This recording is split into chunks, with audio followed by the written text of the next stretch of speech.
साथियों, आज आपके सामने एक ऐसी दास्तान या यूं कहूं कि एक ऐसी कड़वी सच्चाई रखने जा रहा हूं और उनके विषय में रखने जा रहा हूं जो इस देश की सुरक्षा में लगातार अपने जान की बाजी लगाकर अपनी ड्यूटी निभाते हैं। ऐसे लोगों के विषय में आपको बताने जा रहा हूं।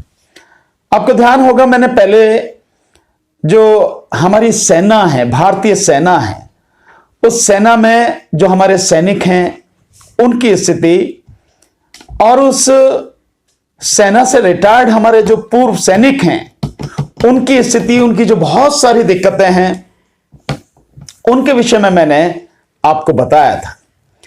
लेकिन आज देश को और देश के साथ साथ उन लोगों को भी जिन लोगों के साथ में यह दिक्कत है और बाकी सबको भी एक बड़ी कड़वी सच्चाई मैं बताना चाहता हूं।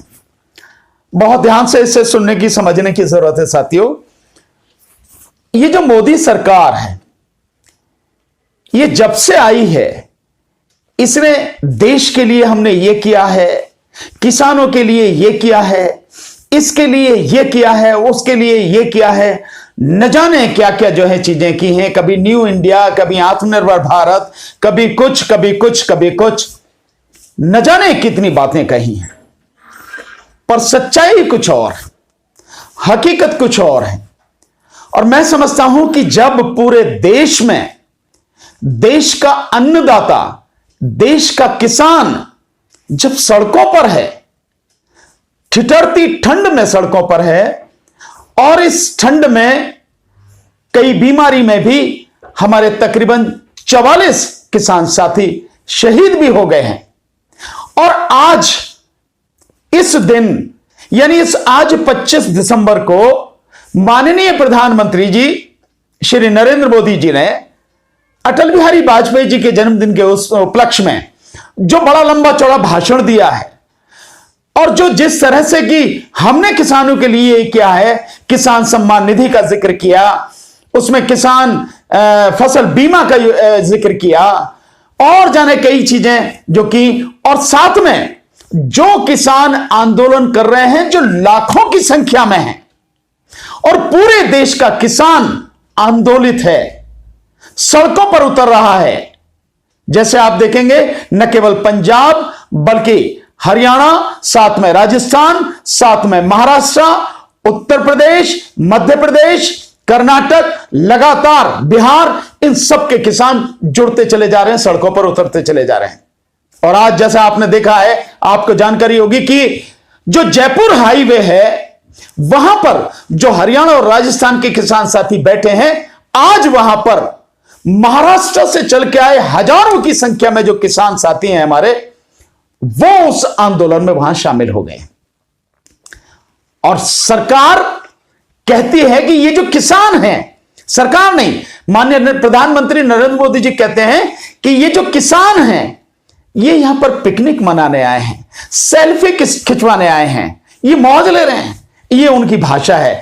मतलब जो किसान इस देश को बचाने की लड़ाई लड़ रहा है, आपके गलत कार्यों को आप सुधारें, कानूनों को वापस लें, खत्म करें उन्हें और एमएसपी को कानून बनाएं, उसके लिए जो लड़ रहा है, प्रधानमंत्री बड़ी बेशर्मी के साथ में उसको कह रहे हैं कि वो वहां पिकनिक मनाने आए और सेल्फी खिंचवा रहे हैं। गजब है। ऐसे प्रधानमंत्री जो उनके दुख दर्द का कोई लेना देना नहीं है, उनसे कोई सरोकार नहीं है, लेकिन अपनी जो है बातें और उनको अपमानित करने में कोई कसर नहीं छोड़ रहे हैं। और अब मजेदार बात कि आज उन्होंने किसान सम्मान निधि के रूप में 18,000 करोड़ रुपए 9 करोड़ किसानों के खाते में देने की जो घोषणा की है। कहां है कि वो दे दिए गए हैं, बटन दबा के पहुंचा दिए गए। किस पे पहुंचेंगे नहीं पता, क्योंकि पीछे का जो कम से कम 3 बार का जो रिकॉर्ड है, वो रिकॉर्ड इस सरकार, वो रिकॉर्ड वेबसाइट से हटा भी दिया गया है। सरकार द्वारा वेबसाइट से वो रिकॉर्ड हटा भी दिया गया। फिर भी जो रिकॉर्ड है नहीं पता किसके पास पहुंचेंगे, कितने पहुंचेंगे क्या नहीं पता, पर फिर भी अगर मान भी लिया जाए कि ये 9 करोड़ किसानों के खाते में पहुंच जाएंगे 18,000 करोड़ रुपए, तो एक किसान को जो 2,000 दिए गए हैं महीने में पड़ते हैं, क्योंकि 4 महीने में देते हैं ना, 6,000, 2,000 रुपए 4 महीने में देते हैं, तो 2,000 रुपए से यानी एक महीने में 500 रुपए और एक दिन में 16 रुपए 32 पैसे एक किसान को मिलते हैं। यानी 16 रुपए 32 पैसे एक किसान को एक दिन में प्रधानमंत्री किसान सम्मान निधि दे रहे हैं। और इसकी कल्पना आप इससे कीजिए, इसकी तुलना आप इससे कीजिए कि प्रधानमंत्री नरेंद्र मोदी जी के चेहरे को दिखाने में, उनके प्रचार में, केवल उनका चेहरा दिखाने में जो प्रचार में खर्च हो रहा है वो 2 लाख रुपए प्रति मिनट के हिसाब से खर्च हो रहा है। 2 लाख रुपए प्रति मिनट के हिसाब से प्रधानमंत्री के प्रचार पर खर्च हो रहा है और 16 रुपए 32 पैसे एक किसान को एक दिन में किसान सम्मान निधि दी जा रही है। आप इसे किस तरह से देखेंगे, आप ही इसको कैलकुलेट करें। अब मैं उस बात पे आता हूं जो बहुत जरूरी है। साथियों, हमारे देश में सेना के साथ साथ और लगभग जितनी बड़ी संख्या में हमारी सेना है उसी तरह से पैरामिलिट्री फोर्सेस हैं, अर्धसैनिक बल हैं। और ये अर्धसैनिक बल लगभग इनकी संख्या 12 लाख है। आज मैं इन्हीं की पीड़ा, ये जो अर्धसैनिक बल हैं, आज मैं इन्हीं की पीड़ा, इन्हीं के दुख, इन्हीं की चीजें मैं आपके सामने रखूंगा, क्योंकि इनकी परिस्थितियां जो है बड़ी विकट परिस्थितियां हैं। और ये वो हैं जो हमारे जो अर्धसैनिक बल हैं, देश में जहां जहां भी इनकी जरूरत पड़ती है ये वहां जाते हैं।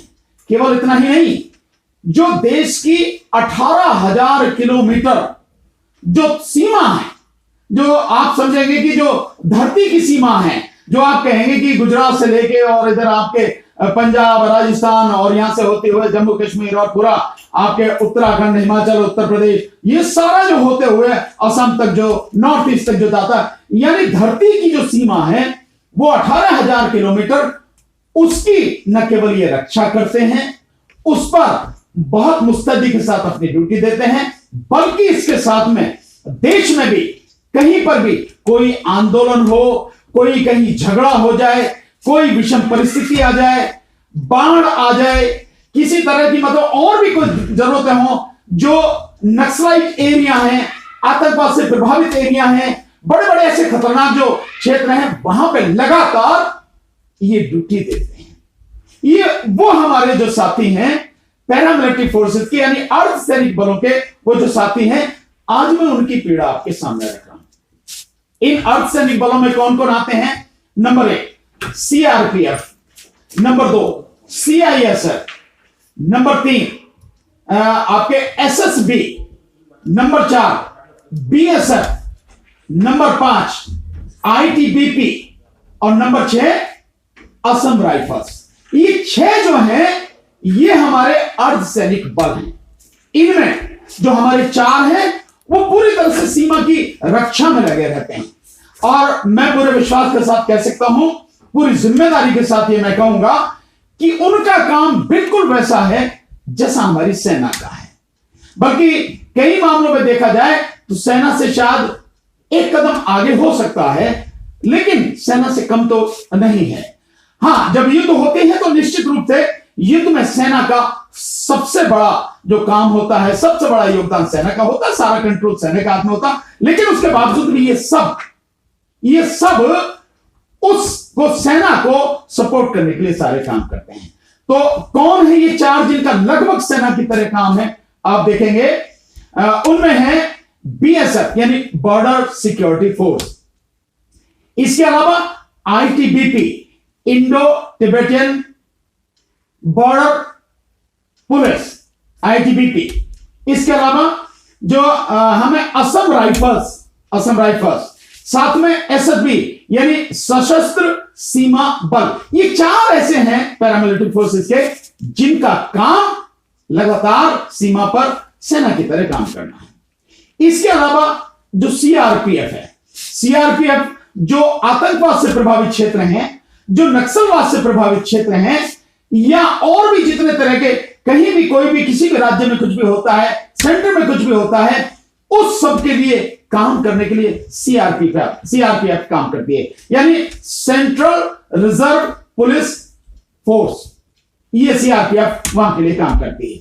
और इसके साथ में एक जो और हमारी जो एक फोर्स है सीआईएसएफ, सीआईएसएफ है सेंट्रल इंडस्ट्रियल सिक्योरिटी फोर्स, यानी केंद्र सरकार के जितने भी बड़े बड़े उद्योग हैं या ऐसे इंडस्ट्रियल उनके जो एस्टेब्लिशमेंट है या और बड़ी चीजें जैसे पोर्ट है यानी बंदरगाह हैं, हवाई अड्डे हैं और आपके एटॉमिक रिसर्च हमारे सेंटर हैं, इसके अलावा जैसे हमारे जो डैम हैं उनकी सुरक्षा के लिए और बाकी जितने भी मेट्रो है, हमारी मेट्रो है और जितने भी इस तरह के सेंट्रल गवर्नमेंट के बहुत ही महत्वपूर्ण जो प्रतिष्ठान है उनकी सुरक्षा के लिए सीआईएसएफ काम करती है।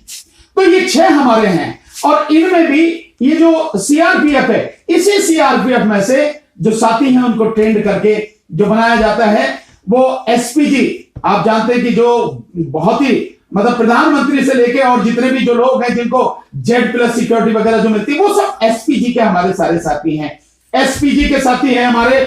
और इसके साथ में जो एनएसजी है यानी नेशनल सिक्योरिटी गार्ड है, जो एसडीजी है, पीडीजी है, जो आरएएफ है मतलब रैपिड एक्शन फोर्स, आप देखते होंगे जहां भी कोई आंदोलन होता है तो आरएएफ की टीम खड़ी होती है नीले कलर के कपड़ों में। इसके अलावा जो एनडीआरएफ है, जो एनडीआरएफ है यानी बाढ़ वगैरह और भूकंप वगैरह की स्थिति में जो वो करते हैं, वो जो सारी चीजें देखते हैं वो भी सारी इसी में से आते हैं। और साथ में कोबरा, ये सब लोग जो हैं सारे साथी सीआरपीएफ में से सब ट्रेंड किए जाते हैं और अलग अलग जगह उनको ड्यूटी दी जाती है। इस तरह से ये हमारी अर्धसैनिक बलों की पूरी फोर्स है। और मैंने जैसे बताया तकरीबन 12 लाख हमारे अर्धसैनिक बलों के सैनिक और अधिकारी हैं। ये सारे के सारे बहुत कठिन परिस्थितियों में देश की सेवा करते हैं। आप इस तरह से अंदाजा लगा सकते हैं कि 50 डिग्री सेंटीग्रेड का जो तापमान गर्मियों में होता है राजस्थान के इलाकों में, वहां ये सेवा करते हैं। साथ में जो हमारा सियाचिन वगैरह का जो उधर का इलाका है, बर्फीला इलाका है, जहां पे -40 डिग्री यानी -40 डिग्री सेंटीग्रेड जो तापमान है, उस तापमान पर मत कड़कड़ाती ठंड में वहां भी हमारे साथी काम करते हैं। इतनी कठिन परिस्थितियों में काम करते हैं। असम के जो कई इलाके हैं बड़े ऐसे इलाके हैं, वहां तो एक मच्छर इस तरह का उस इलाकों में होता है नॉर्थ ईस्ट के में कि हर समय एक मच्छरदानी टाइप का, एक जाली टाइप का उन्हें हेलमेट पहन के रखना पड़ता है, काट दे तो उनकी मौत भी हो जाती है। ऐसे इलाकों में वो हमारे साथी काम करते हैं। इन साथियों की बड़ी जायज डिमांड है, एक बहुत ही जायज, इनकी करीब 10-12 मांगे हैं और पिछले लगभग 7-8 साल से, 7 साल से तो पक्का है कि इनकी जो मांगे हैं उनको लेकर ये लगातार जो इनके सेवानिवृत्त साथी हैं, जो रिटायर्ड साथी हैं, वो साथी जिनकी संख्या मतलब थोड़ी नहीं, उनकी संख्या भी लगभग 8 लाख उनकी संख्या है पूरे देश में, वो सारे साथी लगातार डिमांड कर रहे हैं। लेकिन उनकी ये 10-12 जो डिमांड है सरकार पूरी नहीं कर सकी। ये वही है राष्ट्रभक्त सरकार जो राष्ट्रभक्ति के नाम पे, देशभक्ति के नाम पे, राष्ट्रवाद के नाम पे लगातार नौटंकी करती है, नौटंकी।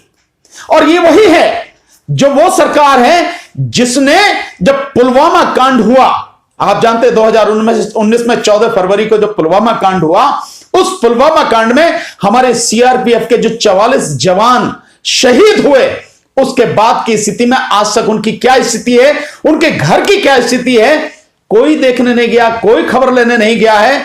कैसे वो जी रहे हैं, कैसे मर रहे हैं, क्यों? क्योंकि वो अधिकतर जो हैं वो किसानों के बच्चे आते हैं, गरीब परिवारों के बच्चे आते हैं। तो वो जो साथी हैं, उन साथियों की कोई खबर लेने नहीं है।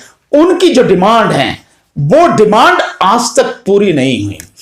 बहुत बड़ी डिमांड नहीं है, बड़ी छोटी सी डिमांड है। मैं आपको एक एक करके बताता हूं जो उनकी डिमांड है और आप देखेंगे, क्योंकि मैं ये मानता हूं, देखिए एक चीज को समझना बहुत जरूरी है कि इनकी जो वर्किंग कंडीशंस हैं और इनका जो काम करने की जो इनको ड्यूटी दी जाती है वो कैसी है, वो बिल्कुल मैं कह सकता हूं पूरे विश्वास के साथ कि जैसी सेना की ड्यूटी है लगभग उसी तरह की सेना की तरह ही उनका भी काम है।